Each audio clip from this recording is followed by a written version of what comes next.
National experiment is beginning north of the U.S. border as Canada becomes only the second nation in the world to legalize recreational marijuana after Uruguay.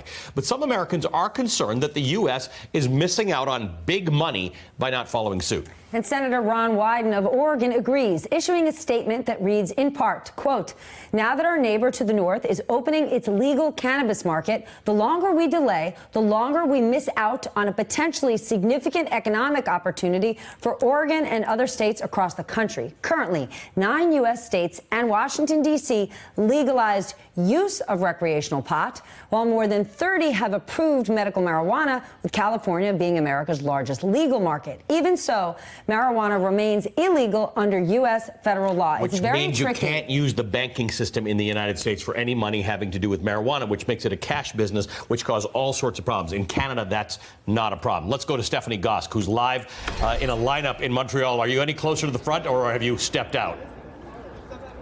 I actually stepped out, Ali, to give you a sense of just how long this line is. You can see behind me it is stretching probably 2 or 3 city blocks. And now I'm just going to walk a little bit to give you an idea. The people who are already up here have already waited about 2 hours. They definitely have another couple hours to go before they're going to get to the front of the line. You know, this is actually a physical embodiment of those profits and that money that you were talking about the United States losing out on right here on the streets in Canada. One of the reasons, though, that this line is as long as it is that there aren't really that many stores opening up today in Canada. There is a website that people are using to buy marijuana. But here in Quebec, just one of 10 provinces and 3 territories in the country, there are 10 stores. British Columbia just has 1. Ottawa, the province, has none. So people that are there have to go onto the website. You know, some say that actually this rollout is sort of as understated as the Canadians themselves. By the way, I'm still walking. We've gotten to the corner of the street and we're going to make this turn. It's a little dicey because there are lots of people. I'm going to ask my cameraman Ronnie if you could just pan down the street and show. You can see that flag for the province hanging there.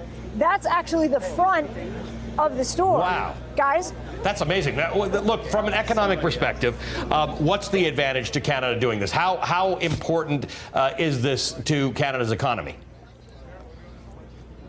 Well, you're talking about roughly $8 billion to the Canadian economy, but there's also this other promise, and that other promise is the potential that perhaps a legal market opens up in the United States. Let's say the United States years down the road decides to legalize it nationally. Well, you have these companies that are staking out their claim in the market that would be able to come in, and there's actually an historic example of this. During Prohibition in the U.S. in the 1920s, there were Canadian alcohol companies, because it was legal in this country, like Seagram's, that were able to kind of corner the market. They're still huge brands in the alcohol business as a result of it. So that's definitely something that you're going to hear a lot of marijuana industry leaders in the U.S. talk about. Guys? All right, Stephanie, thank you.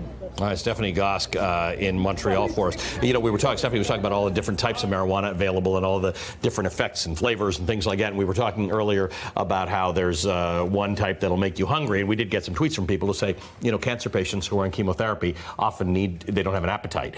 So the idea that there's a drug that might make you hungry and cause you to eat more might be one of the reasons, because you and I were both sort of a little puzzled as to why you'd want something to make you hungry, because we're always hungry. Hey, MSNBC fans, thanks for checking out our YouTube channel. Subscribe by clicking on that button down there and click on any of the videos here to watch the latest interviews and highlights. You can get more MSNBC for free every day with our newsletters. Just visit msnbc.com/newsletters to sign up now.